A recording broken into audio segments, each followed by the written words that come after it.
Okay, we're talking about the Locust army and the Destroyer. Now, guys, in this video, we're talking about the fifth trumpet, and out of the fifth trumpet comes this Apollyon, in the Hebrew, Abaddon character. Now, we're going to talk about that, and we have a playlist. So I have so much information on this subject, there's no way I can do this all in one video.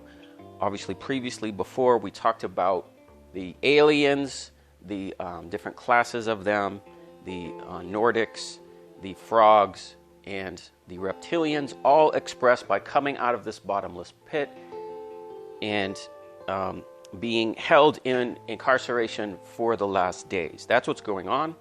And guys, this is teaching. Of course, on this channel, we do teaching. We focus on the scriptures. However, most of you will not really understand or not really get it unless you actually have application. Unless you actually have this stuff happening to you, you will just think it's something external from you and you have no problem and whatever. And so a lot of you just watch this channel and you're like, whatever, Leland, that's nice. But let me tell you, this stuff I'm telling you is real. And I can tell you just some minor things, but I was very, very surprised in this channel at the amount of tracking and government agencies that follow me and the Locust in people, okay? And there's lots of them. And they talk about the Bible, and they have channels on YouTube, okay? And, you have infiltration by government agencies, okay? And, I run across them. I could tell you a lot of details.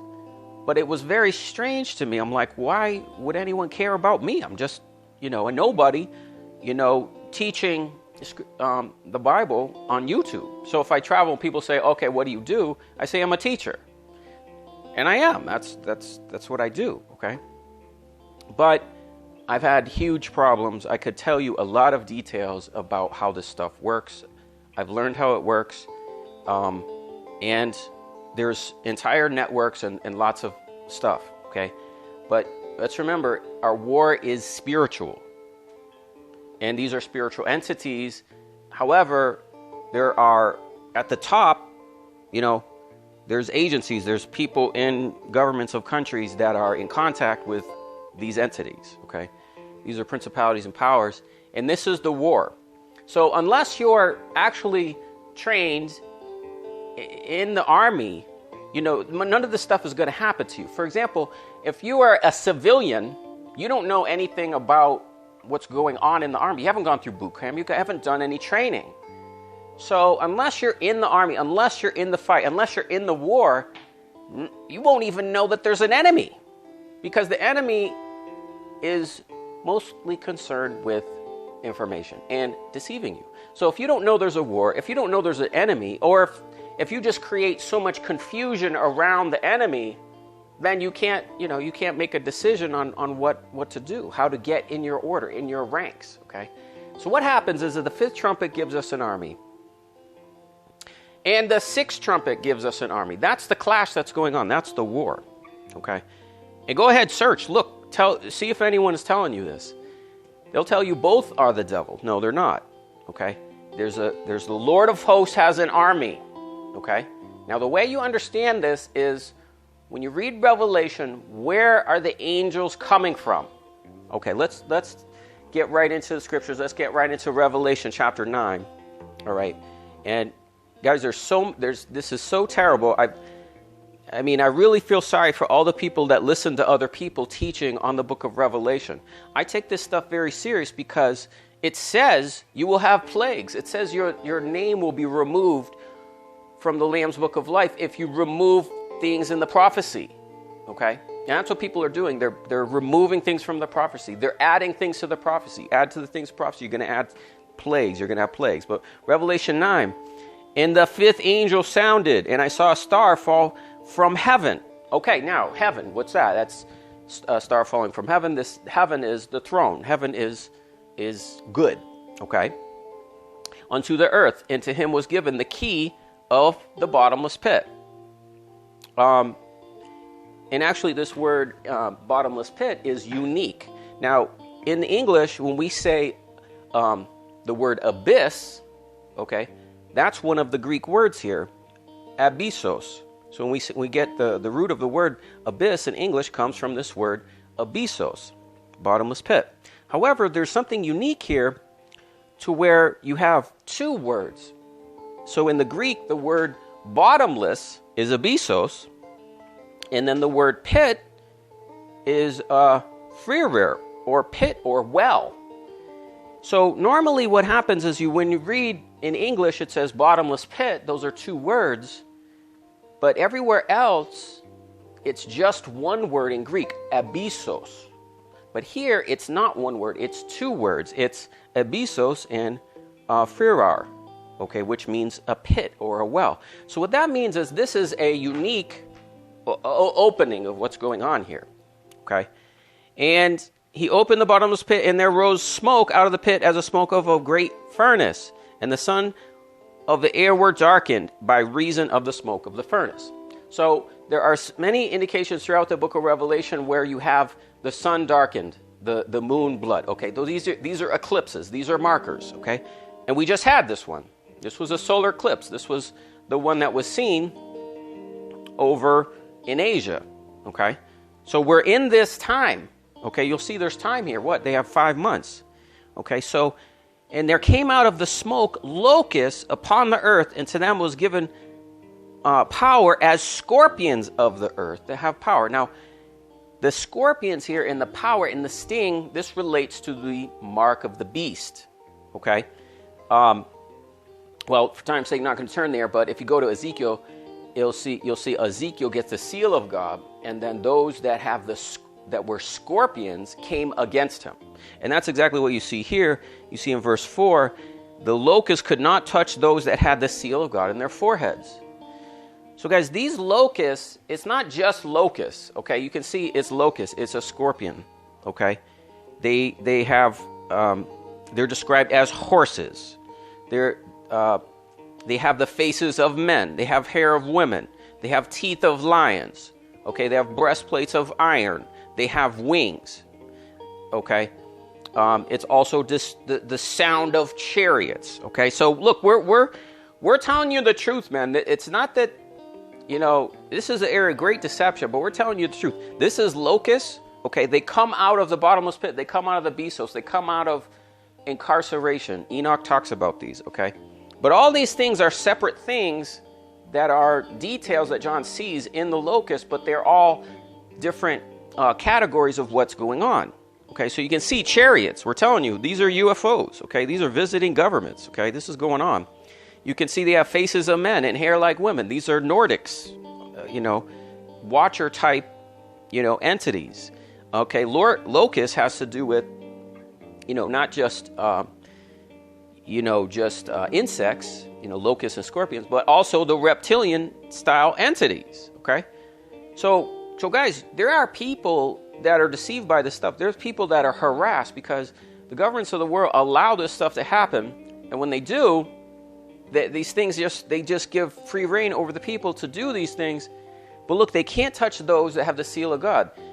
So when you're dealing with these things, or you have family or anybody that will talk about, there's a lot of shame because they do horrible things to people. Tell them about the name of Jesus. Every tongue must confess, every knee must bow, and then tell them about salvation in Jesus Christ. You have salvation. You believe in faith in Jesus Christ. They cannot touch you, okay? Now, there's a war. They'll go after. So this is what I'm telling you about is some of the things that I know personally, okay? I know that they have specific plans. They're doing things around me to try to bait me into different types of sin and stuff, okay? So they identify people, okay? And they go after them. So what's happening here is a smoke of the furnace. This is like the beast, okay? The beast threw Shadrach, Meshach, and Abednego in the furnace, okay? So when they come out of the furnace, they're coming after those, okay? This is the war. And these things, it's not just those, okay? They're reptilian. They're also serpents, okay? They're all kinds of, this is the seed of the serpent, all right? So this is what's going on. And then when it gives us all these details, okay, then it says, verse 11, they had a king over them, which is the angels of the bottomless pit. And then again, we have these two words again. Actually, let me just double check to make sure it's the same here in verse 11. I believe it is on memory, but in the angel of the, look at, okay. So here, the angel of the bottomless pit is one word, abyssos. Okay, this is the angel of the bottomless pit. We see that in two words, bottomless pit, but in Greek that is only one word, abyssos. Before we saw the abyssos well, okay, that's where they came out. But there's this other guy, he's a king that's over him. That's what we're going to talk about in this video.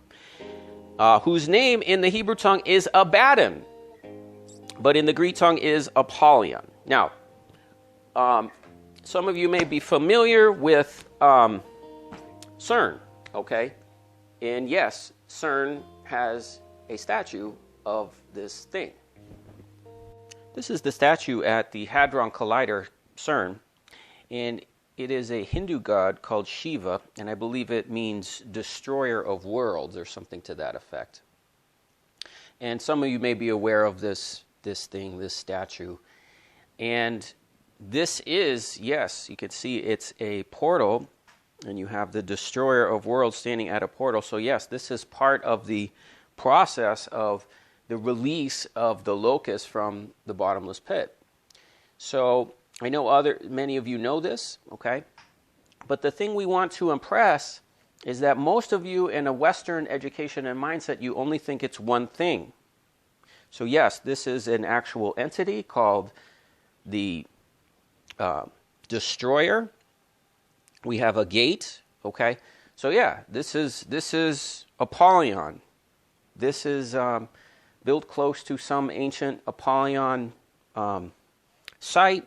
So yeah, this is one of them. But the hardest thing for the people in the West to understand is there's more than one thing.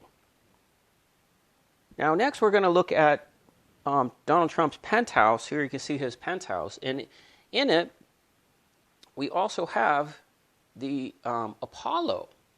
Okay, can you see that?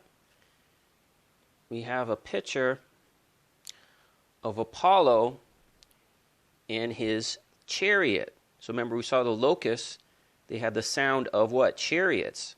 So why would Donald Trump have these Greek gods in his penthouse? You have to ask yourself that question. So here's, all kinds of pagan things. And there's another one, okay, up here is another depiction of Apollo and his gods. So yes, Donald Trump is also kind of working for this Apollyon type destroyer. And so these are other things. I'll give you links to this. Some of you may have seen it, some of you may not, but you can see in the photo here, Apollo in his chariot in the ceiling, and then more things here, and we'll talk about this in a second, guys. You guys know this, but we also have his seal. In his seal, this one, let's take a little better look. You can see the lion and then two wings of an eagle. Okay, so Donald Trump certainly is the lion with two wings of an eagle, the beast with the mouth of a lion in Daniel chapter 7. And the beast has a mouth of a lion. And let's remember, the locusts have teeth, a mouth as a lion. All of this is this symbolism of this Apollo, this Apollyon. And of course, we've shown you this many times, but why is this underground? This release, this abyssos, okay? These things are underground, and it was a smoke of a furnace, and you have flames here. And you guys have seen this, but this, why would something be, underground, hidden? Okay, So these are the things that we're pointing out. These flames that came out with the smoke of a furnace. Okay? And it was an angel to the bottomless pit. So Donald Trump, has this stuff, has this Apollo going on. All right? We're stating clearly he is the lion with two wings of an eagle. And we have other aspects of this happening everywhere, like CERN. And here in Bible Hub, we're reading again Revelation 9:11, and they have a king over the angel of the abyss. The name in Hebrew is Abaddon. Okay, so we'll take a look at him in Hebrew, and in the Greek, the name he has is Apollyon. Now, the word Apollyon comes from the Greek word apollumi, which means to perish. But in both examples, the Hebrew word Abaddon and the Greek word Apollyon each means destroyer. Okay, and that's really important for us to understand, is this destroyer. And then with these words and language study, we can find details of where this is mentioned throughout Scripture. Now we find the destroyer in 1 Corinthians chapter 10. 1 Corinthians chapter 10, the Apostle Paul is addressing the Corinthian church and admonishing about the end times Exodus. Okay, and verse 9 says, neither let us tempt Christ, as some of them also tempted and were destroyed. So destroyed here in Greek is polemy. That was the root word for Apollyon. Okay, so they were destroyed, Apollyon, of the destroyer. Now we have another Greek word here, very important. Alothruitis, okay, something to that effect. And it's a destroyer angel or a venomous serpent. Okay, so remember, as we see the locusts, they're not just locusts, they have aspects of the king that's over them. The destroyer is serpents. And we see the same word used, or similar word used, in Hebrews chapter 11, verse 28, where it's quoting the Exodus account. And in the Exodus account, there's a destroying angel which kills the firstborn of Egypt. And he destroyed the firstborn, that they should not touch them. And then destroy here is this word in Greek, olothrio, and the destroyer, to slay. Okay? So this word is this type of judging angel, this angel of death, if you were. Okay? And so we can see clearly this destroyer angel was sent to the children of Israel. Now we know that the locust was sent to the Egyptians, right? So the Egyptians, they had those plagues, but then the children of Israel, because of their wicked and rebellious ways, they also had plagues, okay?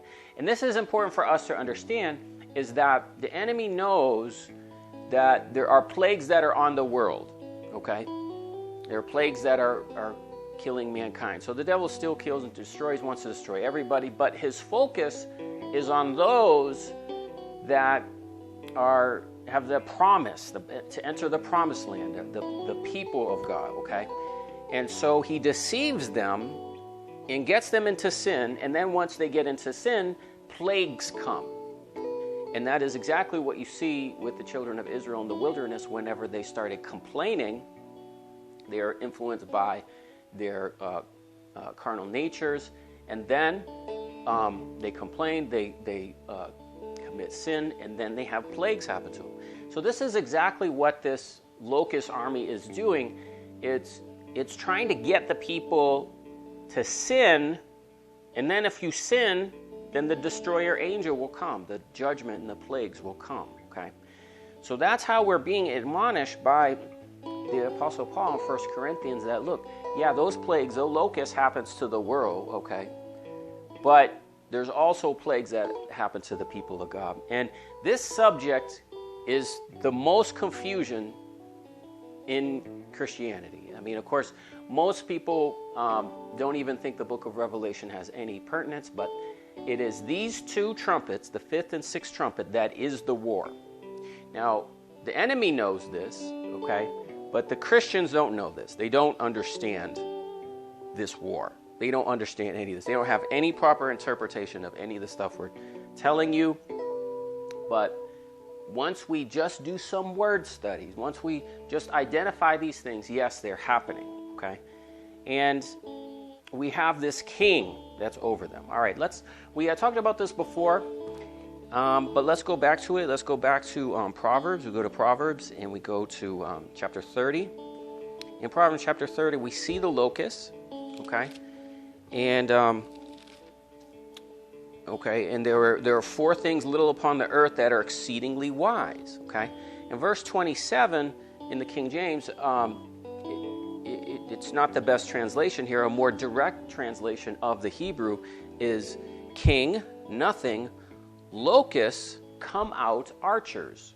Okay, so we have a king, and of course we saw in Revelation they had a king over them, a king of nothing, a king of naught, right? And then we have locusts, and they come out archers. Now they have a sting, right?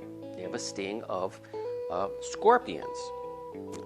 And then the next verse says, a lizard takes hold with her hands and is in the king's palace or the king's temple. So this is the lizard, this is the reptilian aspect of them, okay?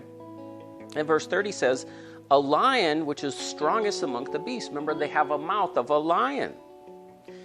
And verse 31 talks about the he-goat. This is Azazel. So the he-goat is Azazel. That's what we showed you in Daniel chapter 8. And a king against whom there is no rising up. So, boy, there's so much I have. I don't want to have a long video, guys. I'll have to do another video and some more messages on the locust and on Azazel. I do have another video on Azazel. So the book of Enoch tells us a little about it. And Azazel is the scapegoat. So in the Day of Atonement, when there was the scapegoat, he got a mark on his forehead and he was sent into the wilderness. The mark was called Azazel. Okay, so Azazel tells us that the sting, this thing from the king, is the mark of the beast. Okay, so Azazel sent on the wilderness, the mark of the beast, and then the other lot went onto the one that was sacrificed. Okay, so remember, these are the days of Noah. So Noah had the clean animals, and he sacrificed them. That was an offering to the Most High. And then you had Azazel. So we'll have to do another message on that. But Azazel was incarcerated. He was not released. But there was another one, Semjaza. He was incarcerated until the times of the end. So both of them influenced the watchers to come down on the earth. Okay, so let's go to Jeremiah chapter 4, where again we see this destroyer. Okay, verse 7, and the lion is come up from the thicket. Again, they have the mouth of a lion. The destroyer of the Gentiles, he's on his way to go forth in a place to make the land desolate and the cities laid waste. Then verse 16, make mention to the nations, behold, publish in Jerusalem, the watchers come from a far country, and they give their voice against the cities of Judah. So there's a war, there's a spiritual war, there's a war in the heavens, okay? And the war is, they're fighting the Lamb. Guys, all these locusts, all these things, it's multifaceted. This is everywhere. This is the serpent seed. This is what I'm trying to get at is it's not one thing, it's multifaceted. This is all over the place, okay? In fact, let's take a look at the war, because it talks about it, about those that are faithful.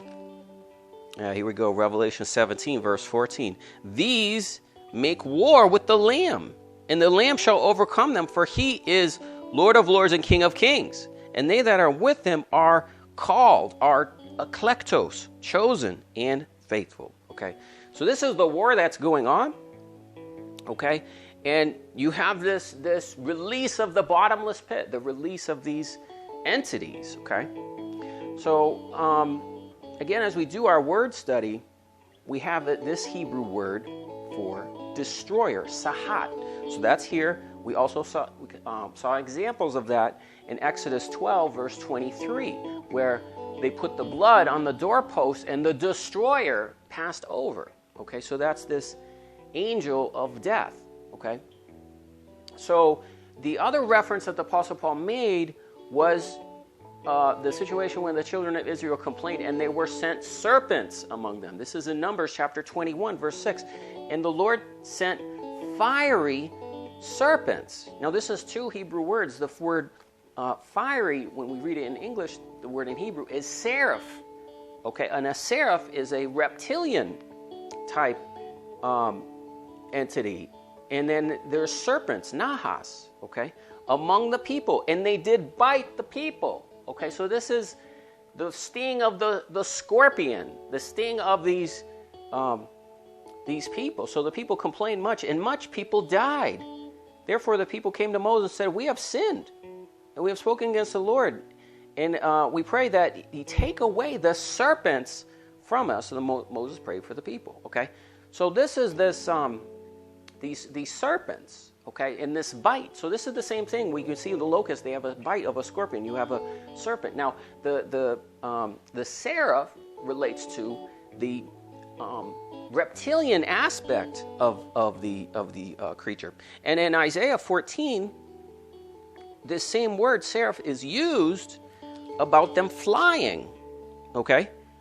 Yeah, in fact, here, this is the one we showed you before, where I had the big die stating on the Isaiah 14, when Lucifer is cast into the pit, right? So you are cast into the grave.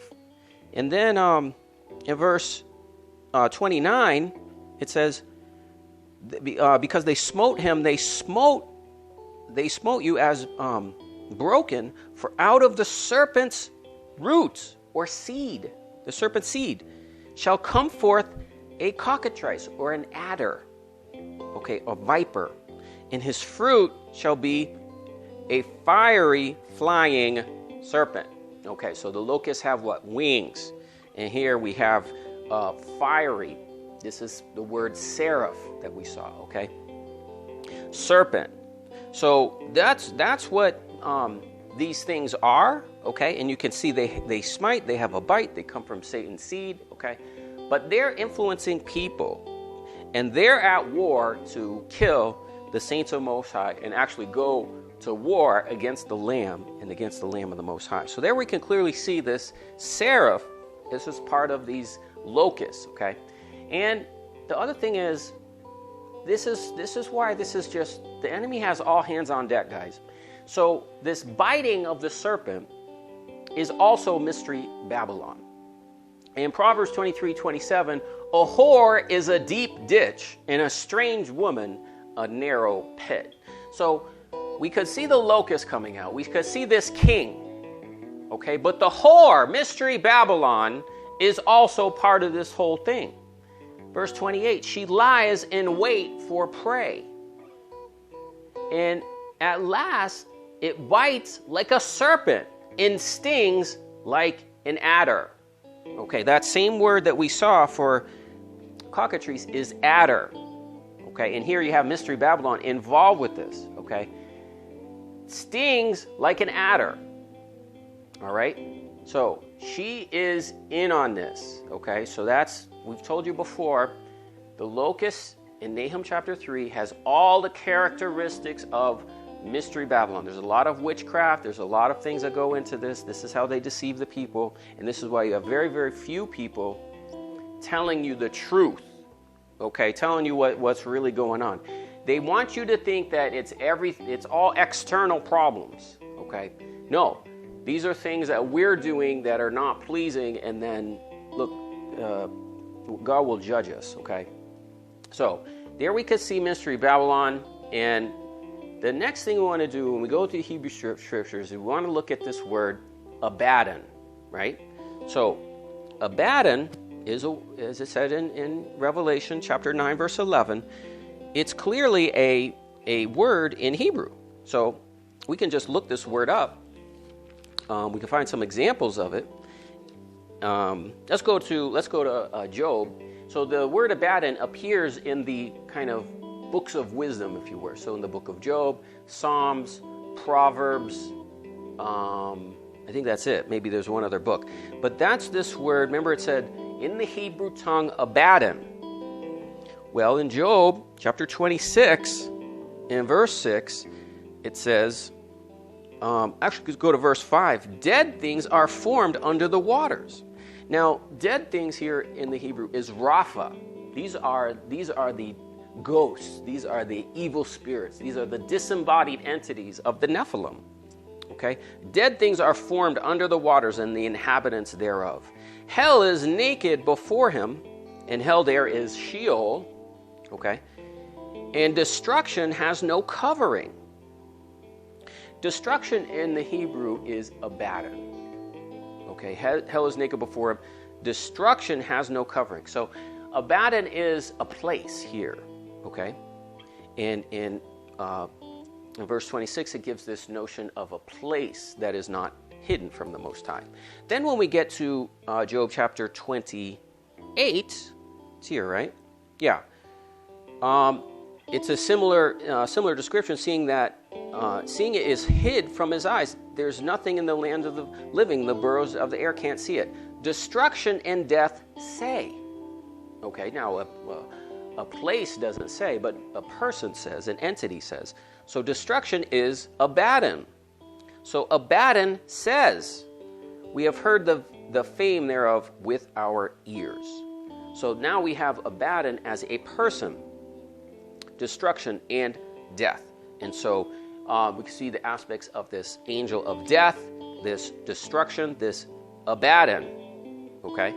So there's another example of it. And let's see. Where else can we go? We got to go back to Isaiah. So remember how we saw the word Rapha. This is important. Follow me in all this. I know I'm jumping around, but all this is similar. Consistent thought process. Now make notes to all this too. I know it's a lot of scriptures. So Isaiah 26. No, let's go back. Let's go back to where. Verse 4. Lord beside thee. Verse 14. And they are dead, and they shall not live. They are deceased. Rapha. They shall not rise. What that means is they will not be part of the resurrection. Okay, so these Rapha, these types of entities, they're not redeemable. They'll never repent. Okay, therefore have you visited and destroyed them. Okay, so now we have, remember we had the word Abaddon. Well, this is the root word to Abaddon is Abad. Okay, so Abad means to destroy, to perish in the Hebrew. You destroyed them and made all their memory to perish. Actually, I think this is the word. Perish is Abad. Okay, so now we can see the Rapha and Abaddon, the destroyer. And then let's go to verse 19. Dead men shall live. Together with my dead body shall they rise. Awake, sing, ye that dwell in the dust. For the dew is the dew of herbs, and the earth shall cast out the Rapha. So what we see in the bottomless pit is open, okay, and it's releasing the Raphaim, these entities, okay. But let's actually keep going here. Verse 20, come, my people, enter into your chambers, shut your doors about you, hide yourself, as it were, for a little moment, until the indignation be past.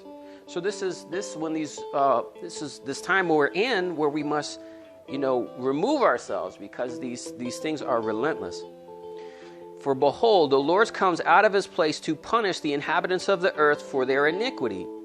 And the earth shall also disclose her blood, and shall no more cover her slain. So this is, at this time, it's the release of all the evil, wicked things that were done, the release of these entities, and they're cast to the earth, okay? So that is Rapha. That's what these entities are, okay? And let's see. All right, let's talk about Tartarus. So What Tartarus is a word where 2 Peter, we talked about it before, but in 2 Peter chapter 2, Peter is describing these fallen angels. For God spared not the angels that sinned, but cast them down into Tartarus. All right? And deliver them into chains of darkness and reserve them to judgment. Now, Tartarus is a quote from the book of Enoch. This is, again, more proof of the book of Enoch. Why would the Apostle Peter not use other words that we find in the Hebrew Scriptures for death and hell and Sheol, etc.? He doesn't use those words. He uses the word Tartarus. The angels are reserved in Tartarus until the judgment. Well, this is a quote of Enoch chapter 20, verse 3, where it says the angel Uriel is over Tartarus. Okay, so Enoch is referencing, Apostle Peter is referencing the book of Enoch chapter 20. Okay, then in chapter 21, verse 10, this is the prison of the angels. Okay, so again, the words that we read, you can see how much studying, how much work this is to understand this and connect all the dots, because we can clearly see the word Tartarus. Peter is talking about Enoch, the prison of the angels, because that's what he says. The angels which sin cast down in hell and deliver them into chains of darkness, reserved unto the judgment. What's the judgment? They're reserved unto the day, the apocalypse. In the apocalypse, in the fifth trumpet, they are released. Okay, Tartarus. So let's also look at Abaddon. Okay, we find Abaddon as well in some other verses here. Let's go to Proverbs chapter 15 and verse 11. We can see this Abaddon.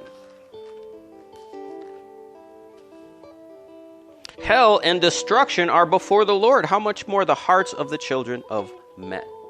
Okay, so all the time it's describing these judgment, these weighing in the balance the souls of men. Okay, this here that's a place. It's not hidden. Nothing is hidden from the Most High. He's going to judge all this stuff. Okay. Hell and destruction are never full. So are the eyes of men that are never satisfied. As a refining pot for silver and a furnace for gold, so men is to his praise. So hell and destruction, hell and Abaddon. All right. So the eyes of men are ever satisfied. As a refining pot for silver and a furnace for gold. So guys, the furnace is to try us, to purify us, okay? So that we would not be falling victim to being deceived by all these things, okay?